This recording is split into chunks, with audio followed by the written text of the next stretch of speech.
네, 조시신학 Chapter 29 이번 시간에는 그리스도의 직분들에 대해서 이야기 나누어 보도록 하겠습니다. 어떻게 그리스도는 선지자시며 제사장 그리고 왕이신가에 대해서 이야기해 보도록 하겠습니다. 이 구약 시대에 보면 이 이스라엘 사람들에게 그 세 가지 직분이 있었는데 그 첫 번째가 바로 이 선지자. 이 선지자들은 하나님의 말씀을 이 하나님의 백성들에게 선포하는 그런 역할을 했죠. 그리고 두 번째로 제사장들의 그 직분이 있었죠. 이 제사장들은 제사를 드리고 그 다음에 기도를 하고 하나님께 찬양을 하는, 사람들을 대표해서 제사 드리고 기도하고 찬양하는 그런 역할들을 했었고, 그리고 마지막으로 세 번째로 왕들이 있었죠. 구약 시대에 보면 이 왕들은 하나님을 대신해서 백성들을 다스리는 그런 역할을 했었습니다. 근데 예수 그리스도가 이 땅에 오셔서 이 세 가지 역할을 다 하셨어요. 첫 번째로 하나님의 말씀을 사람들에게 선포하셨고, 그리고 이 백성들, 사람들을 대신해서 희생 양이 되셨고, 또 자기 몸을 제물로 바치셨죠. 그게 바로 이제 제사장의 역할을 감당하셨죠. 그 다음에 마지막으로 왕으로서 지금 교회를 다스리시고 또 온 우주를 다스리고 계십니다. 그러니까 예수님은 선지자, 이 제사장, 그 왕으로서의 역할을, 그 직분들을 다 완수하시고 또 지금도 왕으로서 또 제사장으로서 그 역할을 감당하고 계신다는 것이죠. 자, 먼저 그리스도가 그 선지자라고 이야기할 때 우리가 뭘 알아봐야 되냐면, 이 모세가 이 신명기 18장 15절에서 18절에 보면 이미 위대한 선지자가 나올 것이라고 이렇게 미리 예언했습니다. 근데 그 신기하게도 이 신약에서 보면 서신서죠. 서신서에서 보면 예수님을 선지자라고 이렇게 말하지 않고 있습니다. 여기서 우리가 두 가지를 봐야 되는데, 첫 번째로 왜 그러냐면 이 구약은 이미 예수님을 향한 그 예언들로 쓰여진 책들이죠.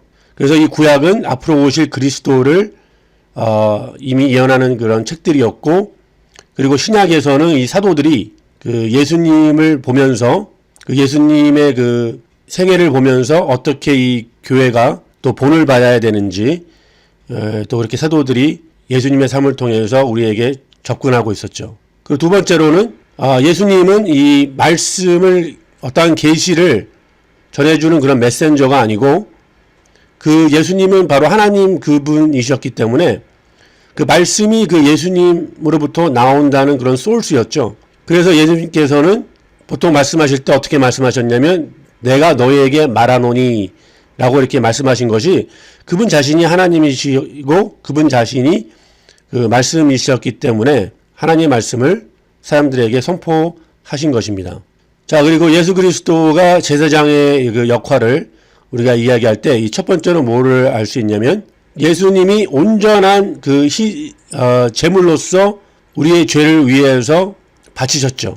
이것이 첫 번째 그 제사장의 역할이고, 그 히브리서 10장 4절에 이게 나와 있고, 또 그리고 예수님의 그 제물은, 그 자기 자신을 희생해서 바친 제물은 다시는 똑같이 번복을 하지 않아도 되는 그런 희생이었고, 또 예수님은 제물이시면서 동시에 제사장으로서 그분을 바치셨다는 것이죠.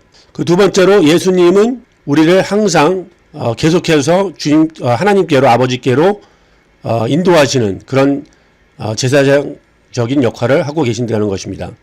이 구약에서 보면 제사장들이 그 사람들 대표해서 성소나 이 지성소로 들어갑니다. 특별히 그 대제사장만 지성소로 1년에 한 번씩 들어가서 이렇게 하나님 임재 가운데 거할 수 있었는데, 예수님은 우리의 그 대제장으로서 하나님 그분 임재 안에 거하시고, 그렇기 때문에 우리가 더 이상 그 예루살렘에 있는 그 성전이 필요 없는 것이죠. 우리에게는. 왜냐하면 예수님께서 하나님의 임재 가운데로 거하시고 그분을 통해서 우리가 하나님 임재로 들어갈 수 있기 때문에 우리는 더 이상 그러한 어떠한 보이는 그런 건물이 필요 없다는 것이죠. 하나님께로 가려면. 그래서 그 예수님께서 돌아가실 때 그 성소와 지성소를 가로막고 있던 그 커튼이 찢어졌죠. 예수님께서 십자가에서 돌아가실 때 그것은 무엇을 의미하냐면 바로 이제 더 이상 그 하나님과 우리 사이를 가로막고 있는 어떤 것들이 예수님을 통해서 이제 방해물들이 없어졌고 우리는 이제 예수님을 통해서 하나님의 임재 가운데로 들어갈 수 있다는 것을 의미합니다. 자, 그리고 세 번째로 예수님은 그 제사장으로서 계속해서 우리를 위해서 기도하고 계신다는 것이죠. 이 제사장이 했던 역할이 사람들 대표해서 하나님께 기도했던 그런 역할이 있었는데 예수님도 지금도 그런 역할을 하고 계신다는 거예요. 하나님 옆에서. 이것이 히브리서 7장 25절, 로마서 8장 34절에 나와 있고요. 그 지금도 우리를 위해서 하나님께 간구하고 계신다는 것입니다. 아주 자세히. 이런 면에서 우리가 참 이게 힘이 되는 것이 뭐냐면 우리가 어떨 때이든지 힘들 때이든지 또 정말로 어느 상황에서든지 주님은 우리를 위해서 계속해서 간구하시고 중보하고 계신다는 거예요. 이것이 참 우리에게 큰 힘이 되는 것이죠. 자, 그리고 예수 그리스도를 그 왕으로 이야기할 때 이 구약에서는 이 왕이라는 사람은 그 나라를 다스릴 수 있는 절대적인 그 권리가 있었죠. 권한이. 그 예수님께서 이 땅에 태어나실 때 유대인들의 왕으로 오셨지만 사람들이 그를 이 세상에서 왕으로 만들려고 할 때 예수님은 그것을 거절하셨습니다. 왜냐하면 예수님은 이 세상에서의 왕이 아니고 앞으로 새로운 하늘과 새로운 땅에서 생길 그 나라, 하나님의 나라의 왕으로 오셨기 때문에 예수님은 그들의 그 부탁을 거절하셨죠. 그리고 예수님께서 이제 앞으로 다시 오실 때, 재림하실 때에는 정말 왕 중의 왕, 그 다음에 Lord of Lords. 이게 요한계시록 19장 16절에 나와 있는데 모든 것들이 그분 앞에 무릎을 꿇고 우리가 그분을 왕으로서 섬기게 된다는 것이 빌립보서 2장 10절에 나와 있습니다. 자, 그럼 여기서 우리가 이 에덴 동산으로 돌아가 봐야 되는데 원래 우리 인간들도 어떠한 선지자로서 제사장으로서 그다음에 왕으로서의 역할을 감당할 필요가 있었어요. 이것이 무슨 말씀이냐면 아담이 처음에 지어져 있을 때 이브도 마찬가지죠.